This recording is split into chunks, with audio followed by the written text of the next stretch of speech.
Baik. Saya ucapkan lagi selamat datang di webinar Ngomik, ngobrol metodologi dan statistik dengan tema skala pengukuran. Saya siapa yang mengadakan webinar ini? Yang mengadakan webinar ini adalah PT Epidemiologi Indonesia. Solusi satu atap untuk penelitian Anda. Jadi PT Epidemiologi Indonesia ini dibentuk oleh Dr. M. Sobiudin Dahlan, M.Epid, M.Phil.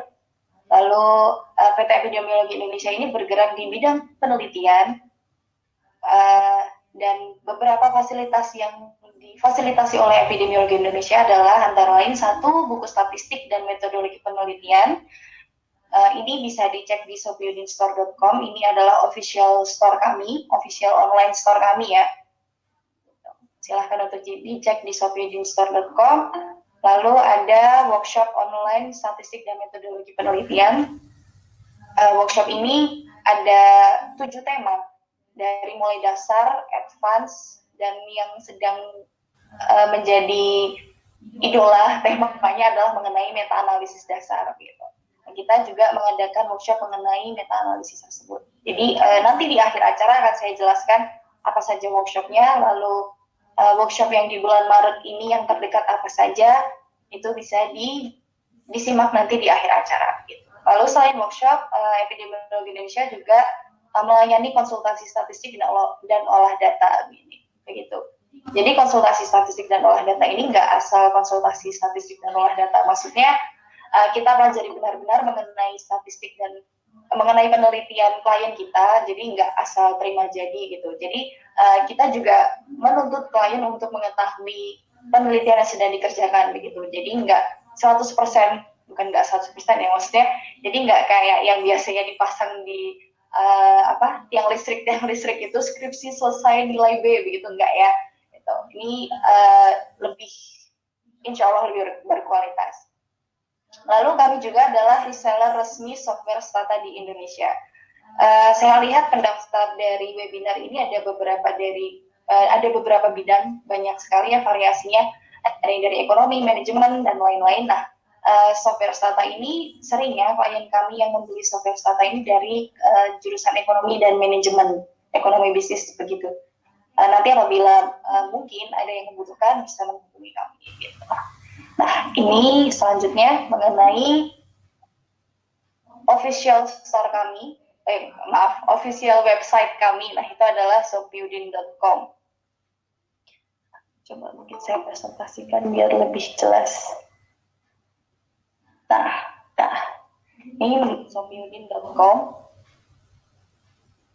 Di sini semuanya ada. Jadi apabila ingin mengetahui mengenai mengenai apa saja di PT Epidemiologi Indonesia, itu bisa dilihat di sini. Dari mulai buku, dari mulai workshop kita ada dua kemasan ya. Yang pertama secara paket bisa didaftar itu di MSc Research Academy, lalu workshop satuan itu bisa dilihat di navigasi workshop. Gitu. Lalu Stata, konsultasi data, dan olah data. Nah, ini untuk official online store kami, yaitu sobiudinstore.com. Nah, ini ada beberapa buku statistik yang sudah kami terbitkan. Apabila kebingungan mau beli di mana, itu bisa beli di sobiudinstore.com. Baik, cukup singkat saja perkenalan kami. Selanjutnya saya akan lanjut ke agenda dan teknis webinar Ngomik. Nah, agenda kita nanti dibagi jadi 4 sesi ya. Ya, ini kebalik ya. Yang pertama yaitu penyampaian materi Ngomik skala pengukuran oleh Dr. M. Sobiudin Dahlan, M.Epid, M.Phil. Yang kedua adalah tanya jawab dan diskusi. Yang ketiga adalah pengumuman dan yang keempat adalah penutupan. Nah, siapa sih Dr. M. Sobiudin Dahlan, M.Epid yang akan menjadi pemateri kita hari ini? Seperti yang saya jelaskan tadi, beliau adalah CEO dari PT Epidemiologi Indonesia. Beliau juga founder metode MSD. Nah, mungkin tadi di awal yang sudah join dari 3:30 itu bisa tahu beberapa video yang saya share itu apa sih metode MSD itu. Nah, itu adalah metode untuk menentukan besar sampel analisis dan lain-lain secara singkat yang ditemukan oleh Dr. M. Sobiudin Dahlan, atau biasanya kita sebut Dr. MSD atau Dr. Yudin gitu. Beliau juga merupakan penulis 24 buku statistik dan metodologi penelitian. Beliau juga seorang profesional trainer dan beliau sudah menjadi dosen tamu di lebih dari 70 institusi pendidikan. Gitu. Nah mungkin apabila kepo itu bisa kepo mengenai Dr. Yudin, Mbak, bisa di follow Instagramnya di dr.msd atau Dokter Statistika. Baik, untuk teknis webinar nanti ketika yang pertama adalah pemaparan materi dari Dr. Yudin, lalu yang kedua nanti tanya jawab. Nah, tanya jawab ini teknisnya bagaimana? Jadi di layar peserta itu sudah bisa melihat ada simbol angkat tangan. Itu silahkan untuk diklik sebelum bertanya. Nanti apabila sudah saya persilahkan untuk bertanya, silahkan untuk mengaktifkan mikrofonnya sebelum mengajukan pertanyaan. Nah, apabila mengalami kendala dalam mengaktifkan mikrofon, pertanyaan dapat ditulis di kolom chat. Nah, ini tampilan webinar di laptop, dan ini tampilan webinar di layar handphone. Ini bisa diaktifkan mikrofonnya atau diaktifkan kameranya, silahkan. Nah, ini adalah tombol untuk mengangkat tangan. Jadi nanti ketika sesi tanya jawab silahkan untuk mengangkat tangannya terlebih dahulu, untuk klik tombol mengangkat tangannya, lalu nanti akan saya persilahkan sesuai urutan untuk bertanya kepada Dr. Yudin. Nah, ketika bertanya silahkan untuk tidak lupa mengaktifkan mikrofonnya. Baik, lalu apabila dalam mengaktifkan mikrofon memiliki kendala, silahkan untuk menuliskan pertanyaannya di kolom chat. Itu ada di kanan atas kalau untuk tampilan laptop. Lalu untuk tampilan di HP itu ada di ini di titik 3 di kanan bawah ya. Itu silahkan diklik lalu pilih pesan dalam panggilan. Silahkan untuk ditulis di situ pertanyaannya. Ya.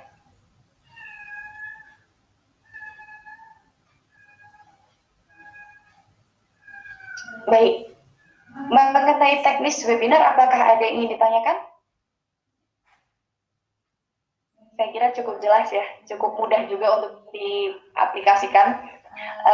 Baik, kalau begitu, ini jumlah peserta sudah bertambah, sudah 47 peserta.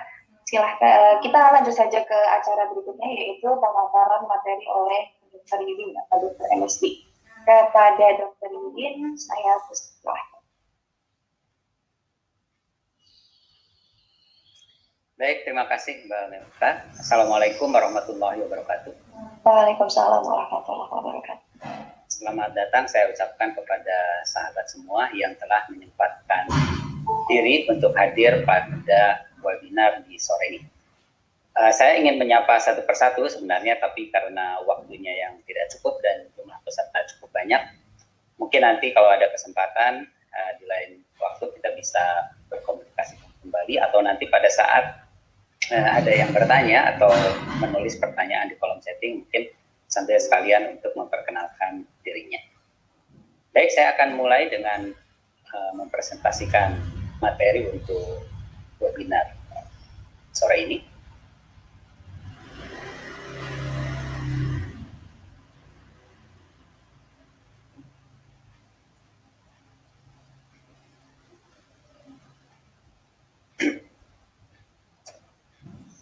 Bismillahirrahmanirrahim. Assalamualaikum warahmatullahi wabarakatuh. Saya Sofiuddin Dahlan, founder metode MSD, juga founder dari MSD Research Academy. Pada kesempatan ini, pada acara ngomik, ngobrol metodologi dan statistik, kita akan berdiskusi tentang skala pengukuran. Sistematika dari presentasi saya adalah yang pertama, saya akan menyampaikan gambaran besar dari metode MSD, karena perbincangan mengenai skala pengukuran ada di dalam koridor metode MSD. Selanjutnya, saya akan menjelaskan sedikit tentang multiaksial statistika diagnosis, mengapa skala pengukuran penting, beberapa klasifikasi skala pengukuran, klasifikasi skala pengukuran dalam metode MSD, dan terakhir kita akan tanya jawab. Baik, Saya akan mulai dengan gambaran besar metode MSD. Apa sih yang dimaksud dengan metode MSD? Metode MSD ini singkatan dari metode M. Sofiyuddin Dahlan. Saya membuat metode ini tujuannya untuk mempelajari serta mengajarkan statistika dengan mudah, simpel, dan sederhana. Metode MSD ini terdiri dari 4 bagian yang saya sebut sebagai 4 aksis. Yang pertama adalah multiaksial statistika diagnosis. Yang kedua, multiaksial substansi diagnosis. Yang ketiga, multiaksial sahih diagnosis. Dan yang keempat, multiaksial etis diagnosis. Tentang metode MSD ini sudah saya tulis di dalam buku yang berjudul Metode MSD, Pintu Gerbang Memahami Epidemiologi, Biostatistika, dan Metode Penelitian. Juga sahabat bisa mengikuti workshop metode MSD. Ya. Sekarang kita akan masuk ke dalam bagian yang pertama, yaitu multiaksial statistika diagnosis. Jadi topik yang akan kita bicarakan sekarang, yaitu skala pengukuran, terdapat pada multiaksial statistika diagnosis. Nah, multiaksial statistika diagnosis adalah metode untuk mengetahui, atau sering saya sebut sebagai metode untuk mendiagnosis masalah atau penyakit statistika. Di mana manfaatnya adalah apabila kita sudah dapat mengetahui masalahnya apa, yaitu masalah statistikanya apa, maka kita mampu menentukan terapi yang benar. Yang saya maksud terapi di sini adalah rumus besar sampel dan analisis yang benar. Dalam metode MSD ada berapa banyak masalah statistika atau ada berapa banyak penyakit statistika. Di dalam metode MSD, kita mengidentifikasi ada 42 masalah statistika, dan untuk memahami 42 masalah statistika ini, kita harus memahami terlebih dahulu 27 terminologi. Nah, skala pengukuran yang akan kita bicarakan di webinar ini adalah salah satu dari terminologi yang saya maksud. Mengapa skala pengukuran itu penting? Tadi sudah saya sampaikan bahwa identifikasi skala pengukuran adalah salah satu komponen untuk mengetahui masalah statistika. Kalau kita sudah dapat menentukan masalah statistikanya apa, maka kita dapat menentukan rumus besar sampel dengan benar. Juga kita dapat menentukan analisis yang kita pilih, karena analisis bergantung pada skala pengukuran. Dalam percakapan sehari-hari, pemahaman tentang skala pengukuran juga penting, akan menentukan pemilihan terminologi yang kita gunakan. Kapan kita menggunakan kata rata, kapan kita menggunakan kata proporsi, kapan kita menggunakan kata incidence rate, perbedaan rata, koefisien korelasi, dan lain sebagainya. Salah satu penentu penggunaan terminologi ini adalah pemahaman tentang skala pengukuran. Namun, masih ada kesimpang siuran mengenai skala pengukuran yang mungkin terjadi oleh karena, pertama, perbedaan buku rujukan yang dibaca, oleh karena beda buku mungkin saja beda menamai skala pengukuran. Atau bisa juga perbedaan ini disebabkan oleh karena perbedaan bidang ilmu. Peserta webinar ini berdasarkan data yang masuk berasal dari berbagai disiplin ilmu. Mulai dari kedokteran dan kesehatan, ada psikologi, ada manajemen, ada ilmu sosial, ada ilmu bahasa, dan lain sebagainya. Jadi mungkin saja nanti pada saat saya mempresentasikan mengenai skala pengukuran ini, ada perbedaan terminologi yang digunakan karena adanya perbedaan bidang ilmu. Atau bisa saja bidang ilmunya sama, tetapi masing-masing komunitas ilmiah berbeda kebiasaan. Misalnya sama-sama di bidang kedokteran dan kesehatan, tetapi berbeda universitasnya, mungkin saja terjadi perbedaan penamaan skala pengukuran.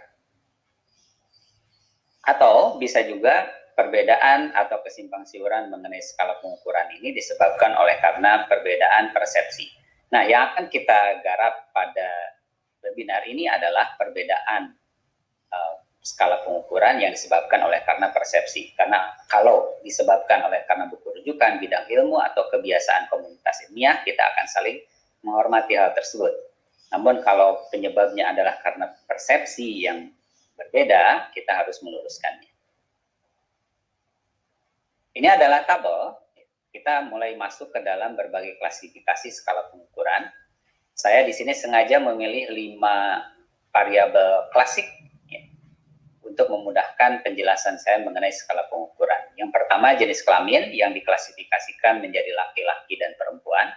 Kemudian golongan darah, klasifikasinya A, B, O, dan AB. Tingkat pendidikan, klasifikasinya rendah, menengah, tinggi. Kemudian jumlah anak, dan suhu.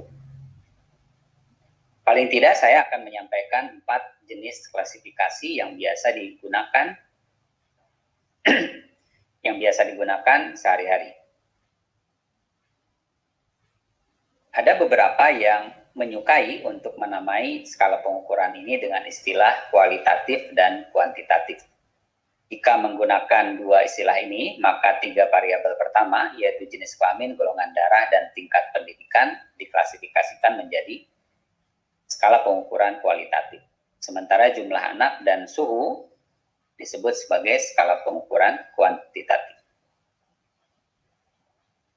Kemudian, ada juga yang menyukai penamaan skala pengukuran dengan istilah kategorik dan numerik. Jenis kelamin, golongan darah, dan tingkat pendidikan berdasarkan klasifikasi ini disebut sebagai skala pengukuran kategorik.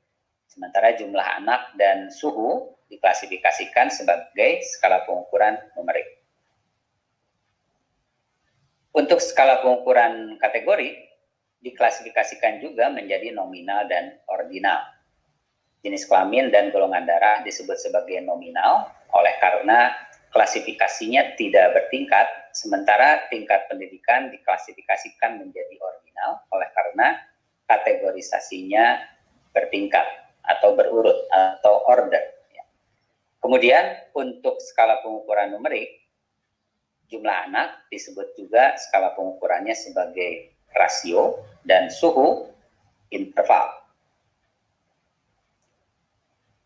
Selanjutnya, pembagian skala pengukuran bisa juga berdasarkan pendekatan ini.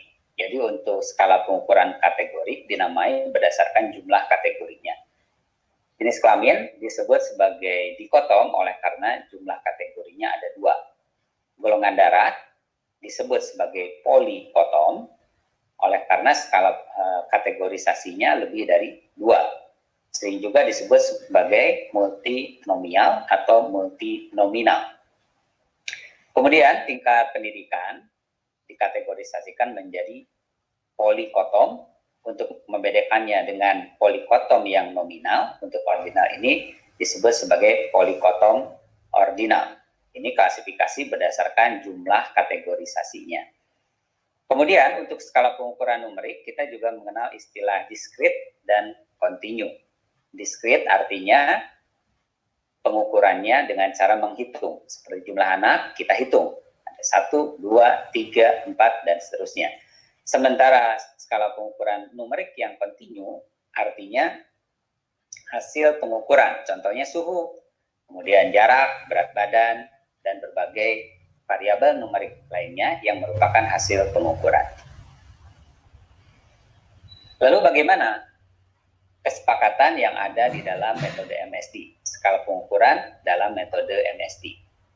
Yang pertama, di dalam metode MSD tidak menggunakan terminologi kualitatif dan kuantitatif. Alasannya, kami ingin menggunakan suatu terminologi itu hanya untuk satu maksud. Jadi kami tidak menginginkan ada satu terminologi yang mempunyai maksud yang sama. Nah, terminologi kualitatif dan kuantitatif lebih kami gunakan dalam level desain penelitian.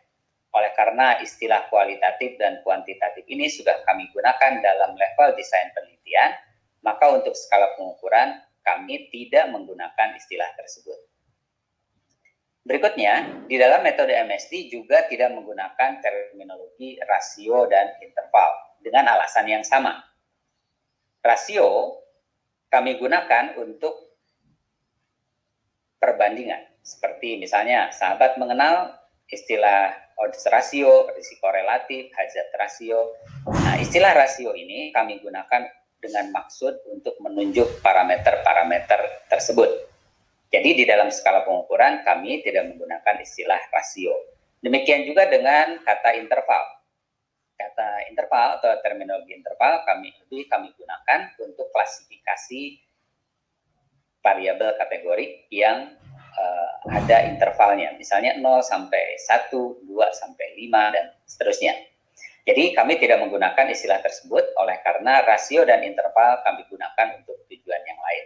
Selain itu, alasannya adalah skala pengukuran numerik yang rasio maupun interval sebenarnya tidak memberikan pengaruh apa-apa terhadap pemilihan rumus besar sampel maupun terhadap pemilihan analisis. Jadi, oleh karena beberapa alasan tersebut, kami tidak menggunakan istilah rasio dan interval.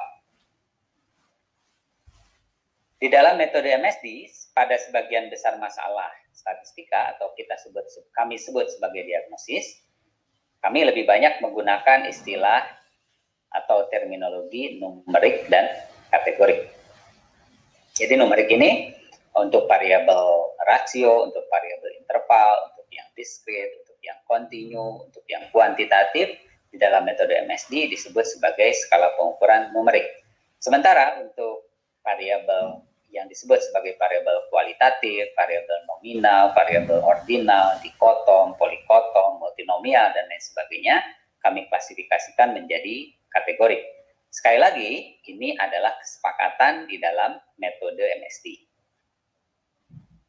Dalam sebagian kecil masalah atau sebagian kecil diagnosis, metode MSD juga akan memperhatikan klasifikasi dari skala pengukuran kategori, yaitu nominal, multinomial, dan ordinal. Jadi pada beberapa kondisi, kami juga tentu akan membedakan skala pengukuran kategori berdasarkan jumlah kategori serta sifat dari kategorinya.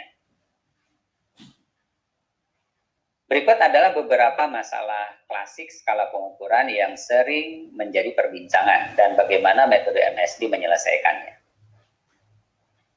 Yang pertama adalah, kami sering mendapat pertanyaan tentang skala pengukuran apa yang terbaik. Apakah kategori, apakah numerik, apakah kategorisasinya 2 kategori, apakah kategorisasinya lebih 2 kategori. Pokoknya pertanyaan yang berkaitan dengan bagaimana sikap peneliti untuk menentukan skala pengukuran. Maka jawabannya adalah, peneliti yang harus menentukan suatu variabel diperlakukan sebagai skala apa.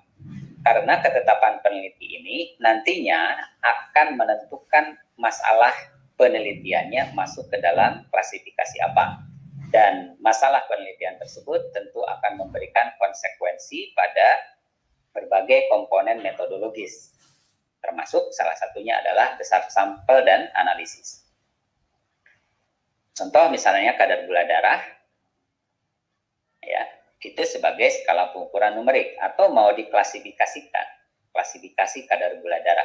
Tidak ada yang lebih baik, apakah lebih baik kadar gula darah atau lebih baik klasifikasi kadar gula darah. Di sini peneliti yang harus membuat judgement dalam penelitiannya, apakah akan dianalisis sebagai kadar gula darah, artinya skala pengukurannya numerik, atau dianalisis sebagai klasifikasi kadar gula darah, artinya skala pengukurannya kategori. Pertanyaan yang kedua yang sering muncul adalah, apa perbedaan skala ordinal dan skala nominal? Nah, kami membuat kesepakatan bahwa untuk skala pengukuran ordinal, selain sifat kategorisasinya harus order atau bertingkat, jumlah kategorisasinya harus lebih dari atau sama dengan 3 kategori. Contohnya misalnya, apabila kadar gula darah diklasifikasikan menjadi 2, yaitu anemia dan normal, maka kami menyebutnya sebagai skala pengukuran nominal. Sementara kalau klasifikasi kadar gula darah menjadi 3, misalnya anemia berat, anemia ringan, dan normal, kami klasifikasikan sebagai ordinal. Yang ketiga, pada beberapa kasus mungkin saja terjadi skala ordinal yang dianggap sebagai numerik. Ini banyak ditanyakan, misalnya, Dr. Yudin, skala Likert itu ordinal atau numerik? Ya. Jadi pada level 1 subjek, kita berbicara 1 subjek, memang skala Likert itu adalah ordinal, memenuhi kriteria ordinal, yaitu bertingkat. Namun, misalnya kalau skala Likert itu sangat setuju, ragu-ragu, gitu ya, kemudian tidak setuju dan sangat tidak setuju, kemudian diberikan kode 5, 4, 3, 2, 1, maka itu harus berurut. Itu karakteristik dari ordinal. Kemudian karakteristik yang kedua adalah skor 5 tidak berarti 5 kalinya dari 1. Gitu ya. Jadi skala Likert itu kalau kita lihat dari 1 subjek, maka memenuhi kriteria sebagai ordinal. Namun, apabila kita lihat pada level subjek, dalam arti kalau misalnya kita melakukan penelitian subjeknya ada 100, ini yang saya maksud pada level subjek penelitian, skala Likert dianggap sebagai numerik. Oleh karena itu, kita melihat best practice sehari-hari, walaupun skala ukurnya Likert, para peneliti sering menghitung, memperlakukannya sebagai skala pengukuran numerik, sehingga kita melihat rata, misalnya rata dari skala Likert. Karena kalau ordinal kan tidak mungkin diratakan, tapi yang bisa diratakan adalah numerik. Itu artinya skala ordinal pada level 1 subjek, tetapi ketika berbicara pada level keseluruhan subjek, maka bisa dianggap sebagai numerik.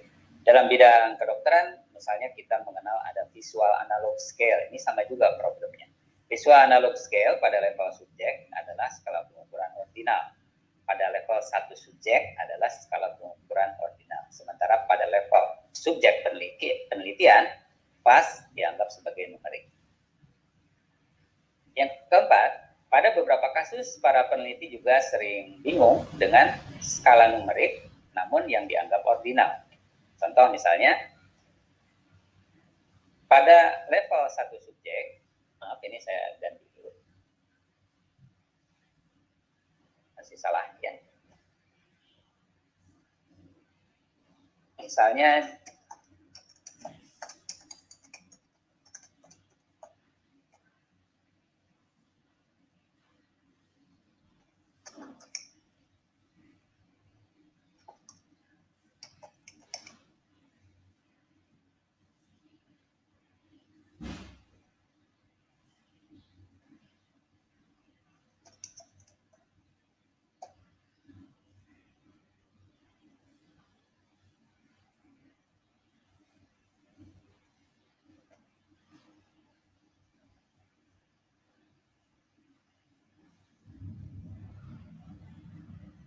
selanjutnya, pada beberapa kasus, skala numerik bisa dianggap sebagai ordinal.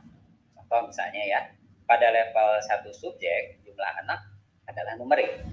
Mungkin anaknya 1, anaknya 2, anaknya 3, 4, 5, dan sudah jarang yang 6 atau 7 dan 9 ya. Tetapi pada level subjek penelitian, bisa jadi jumlah anak kita anggap sebagai ordinal, karena variasinya yang tidak terlalu banyak. Misalnya, apabila subjek penelitiannya hanya memiliki 1 dan 2 anak. Jadi kalau 1 saja dan 2 anak saja ya sudah, lebih baik kita anggap skala pengukuran tersebut sebagai skala pengukuran kategori. Kalau misalnya lebih dari 2 kategori, maka kita sebut sebagai skala pengukuran kategorik yang ordinal. Itu adalah beberapa masalah klasik yang sering menjadi pertanyaan dan sering diajukan pertanyaan-pertanyaan ini kepada saya. Webinar ini dipersembahkan oleh sopyudin.com, sahabat penelitian Anda. sopyudinstore.com, yang original ada di sini, jangan beli produk bajakan. Terima kasih, Sopyudin Dahlan. Subscribe ke channel YouTube saya karena subscribe itu mudah. Wassalamualaikum warahmatullahi wabarakatuh. Sekarang saya kembalikan kepada Mbak Milka untuk sesi tanya jawab. Silakan Mbak Milka. Waalaikumsalam warahmatullahi wabarakatuh. Terima kasih Dr. Yudin atas pemaparan materinya. Ya, sekarang sesi berikutnya adalah tanya jawab. Silahkan kepada seluruh peserta yang memiliki pertanyaan, silahkan untuk klik angkat tangan.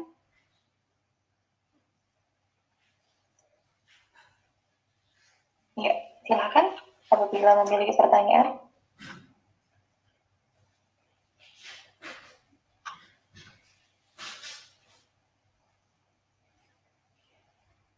Atau mungkin ada yang ingin dikonfirmasi dari materi tadi, ada yang belum jelas, atau dari pengalamannya melakukan penelitian, ada kasus yang membingungkan mengenai skala pengukuran, boleh ditanyakan.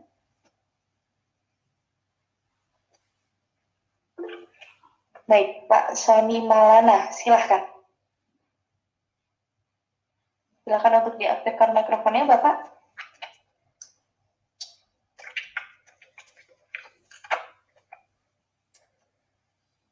Pak Sony, mikrofonnya masih belum aktif, Bapak. Atau mungkin ya apabila ada kendala bisa untuk mengetik. Ya, silahkan sudah aktif. Silahkan Pak Sony.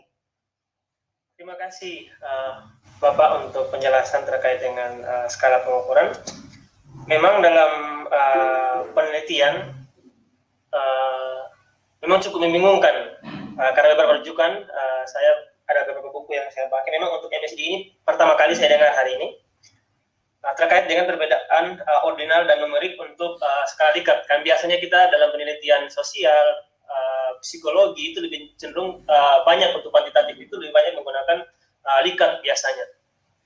Nah, memang ada perbedaan beberapa rujukan yang saya baca yang mengatakan bahwa itu ordinal, ada yang mengatakan itu numerik. Jadi memang ada kebingungan di saya di sini, sehingga saya beranggapan bahwa begini, apakah kalau misalnya kesalahan dalam memperlakukan itu bisa berakibat fatal kepada hasil kesimpulan yang diperoleh dalam penelitian, Pak? Baik. Itu Pak yang menjadi pertanyaan. Terima kasih, Pak. Baik, terima kasih Pak Sony atas pertanyaannya. Jadi pertanyaan dari Pak Sony adalah apakah kalau ada kesalahan dalam identifikasi skala pengukuran akan berakibat fatal pada penelitian? Baik, jawaban saya adalah seperti ini.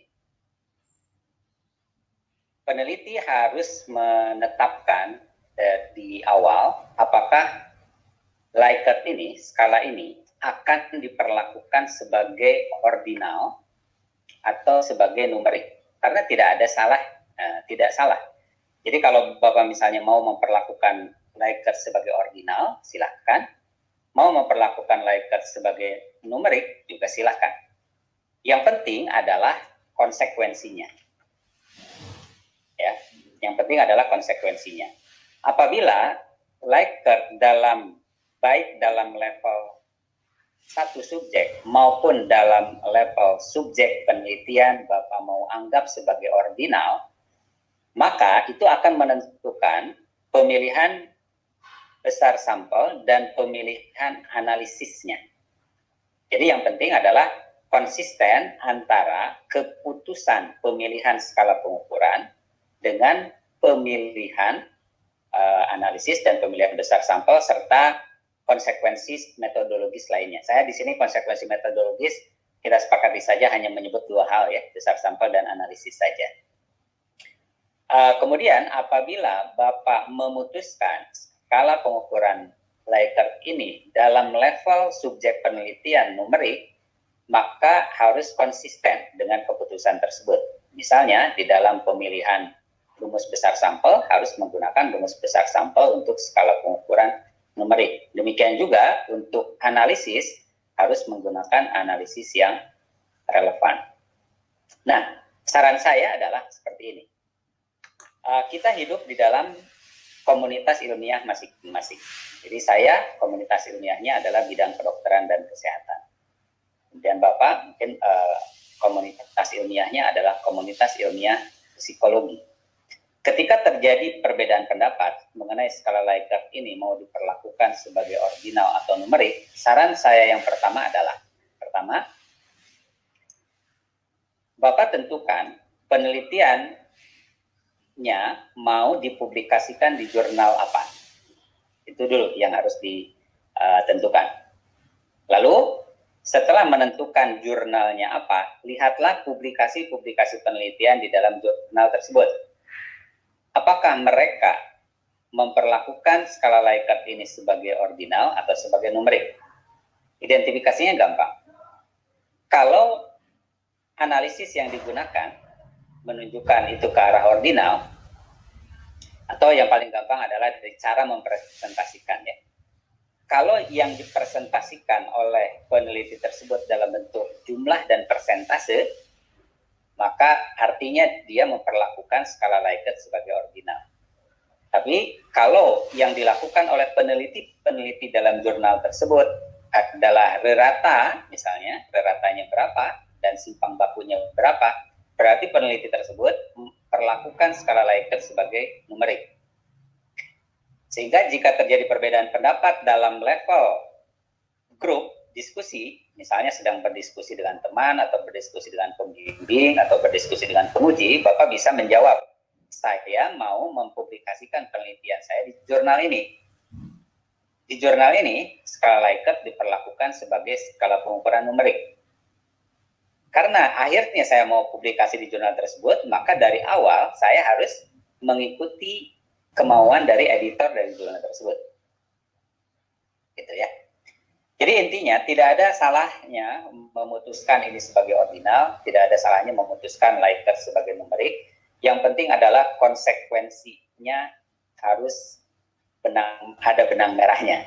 Jadi jangan sampai misalnya memutuskan numerik, tetapi pemilihan rumus besar sampelnya tidak konsisten, atau analisisnya tidak konsisten dengan skala pengukuran numerik, atau kebalikannya.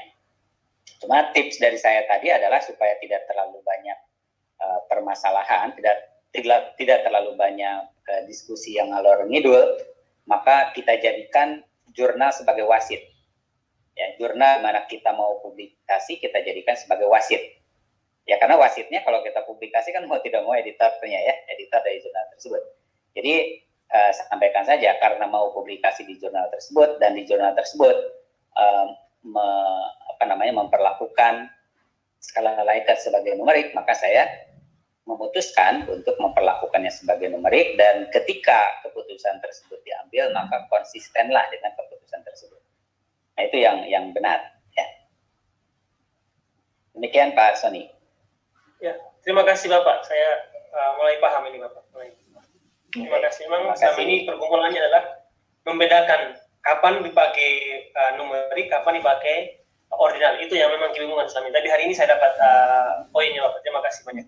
Baik, sama-sama. Terima kasih Pak Sony atas pertanyaan. Ya, baik. Untuk penanya kedua, silahkan Dr. I. Gede Purnawinadi untuk bertanya. Baik, selamat sore. Terima kasih kesempatan yang diberikan. Kebetulan saya juga pengoleksi buku-buku Dr. Yudin ya. Sempat juga komunikasi lalu, sempat bertanya, dokter jawab di YouTube, luar biasa sekali. Terkait topik hari ini, skala pengukuran, saya juga masih sangsikan, artinya belum mempunyai kepastian mengenai persepsi penggunaan data yang kita analisis, apakah data numerik atau kategorik. Terkait tadi contoh, Dr. Yudin sempat singgung, contohnya gula darah. Ada yang memang menggunakan data numerik, memang hasil pengukuran gula darahnya. Gitu. Tapi ada versi yang lain, contohnya keputusan peneliti ternyata menggunakan parameter yang kategori yang sudah diordinalkan. Kayak tadi ada mungkin gula darahnya rendah, normal, tinggi, dan lain sebagainya. Nah, ketika dianalisis sesuai dengan syarat dan ketentuan seperti metode MSD ini, katakan kalau kita kenali dulu diagnosis. Untuk yang data kategorik, contohnya kayak tadi contoh saya gunakan kategori gula darah, menggunakan analisis seperti ini sesuai dengan jalurnya. Tapi ada mungkin di sisi lain penelitian yang sama, tapi menggunakan data yang dianalisis bukan kategorinya, tapi hasil pengukuran gula darahnya. Gitu. Jadi ketika dianalisis, bisa saja hasil analisis itu bisa berbeda. Yang karena satu menggunakan data kategorik, yang satu menggunakan data asli si gula darahnya. Gitu. Yang saya mau tanyakan kira-kira mana hasil penelitian yang harus saya percaya? Apakah yang kategoriknya atau yang menggunakan data numeriknya, Dok? Mungkin itu pertanyaan saya. Terima kasih. Ya, terima kasih atas pertanyaannya. Betul sekali, walaupun substansinya sama, hasil penelitian bisa saja berbeda bila skala pengukurannya berbeda. Ya. Nah, pertanyaannya adalah, lalu hasil yang mana? Oke, saya akan menjelaskan dulu kalimat yang tadi. Walaupun substansinya sama, misalnya substansinya adalah ada 2 variabel, misalnya ada kadar gula darah, ada kadar kolesterol. Kadar gula darah diperlakukan sebagai skala pengukuran numerik, kadar kolesterol diperlakukan sebagai skala pengukuran numerik. Kan bisa juga alternatifnya, salah satunya dianggap kategorik, diperlakukan sebagai kategorik, atau dua-duanya sebagai kategorik. Dan ketika dianalisis, mungkin saja hasilnya berbeda, karena perbedaan skala pengukuran. Nah, pertanyaan dari Pak Purwanandi adalah, penelitian yang mana yang dipercaya? Inilah pentingnya inilah pentingnya perencanaan di awal, kekonsistenan perencanaan di awal. Oleh karena itu, kita kalau mau melakukan penelitian, segalanya harus dirancang secara a priori. A priori artinya segalanya dirancang sebelum kita mempunyai data. Apabila di awal kita memutuskan untuk memperlakukannya sebagai skala pengukuran numerik dan numerik, maka hasil yang benar adalah hasil skala pengukuran numerik dan numerik. Karena itu yang sudah kita tentukan secara a priori terhadap data.